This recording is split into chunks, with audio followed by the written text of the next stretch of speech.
Celos entre cristianos. ¿Es posible que existan celos entre cristianos? Tristemente, la respuesta es sí. ¿A qué se debe que los celos afloran en la vida de los hijos de Dios? ¿Será posible que todos tenemos hasta cierto punto un grado o nivel de celos hacia mi hermano en Cristo? Solamente nosotros podemos decirlo.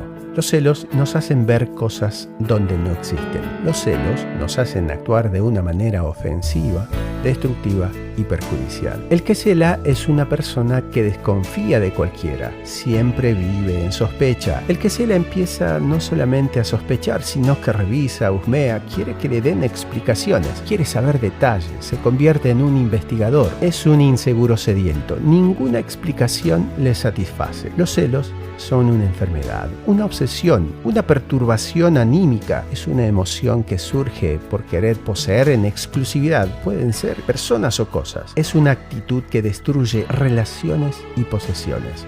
Tomando en cuenta esto, podemos hacernos una pregunta. ¿Qué dice la Biblia acerca de los celos? ¿De dónde vienen?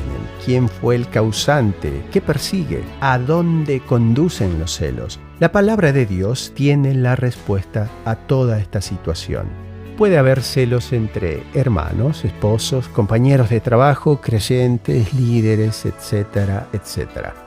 El primer celoso de la historia se narra en Isaías 14, 12, 19. Es el diablo, celando a Dios. Deseaba ocupar el mismo lugar de Dios. Deseaba elevar su trono por encima del que le pertenece a Dios. Ambicionaba gobernar el universo. Quería la gloria que solamente le pertenece a Dios. Quería ser semejante al Altísimo.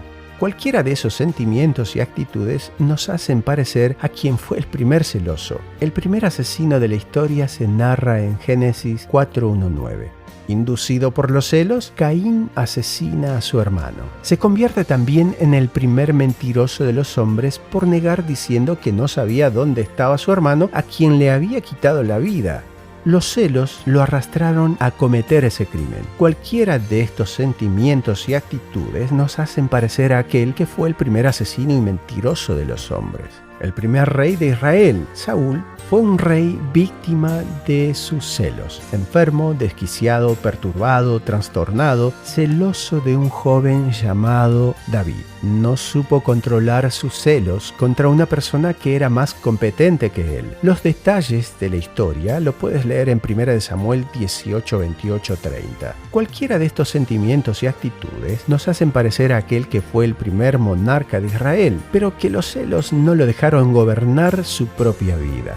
Si tienes estas actitudes, o al menos señales parecidas en tu comportamiento, te sugiero tengas en cuenta que los celos solo traen destrucción y angustia a tu vida y a las vidas de los que te rodean. Elige seguir a Cristo, solo tienes que pedírselo. Él te orientará por la senda correcta. Piénsalo.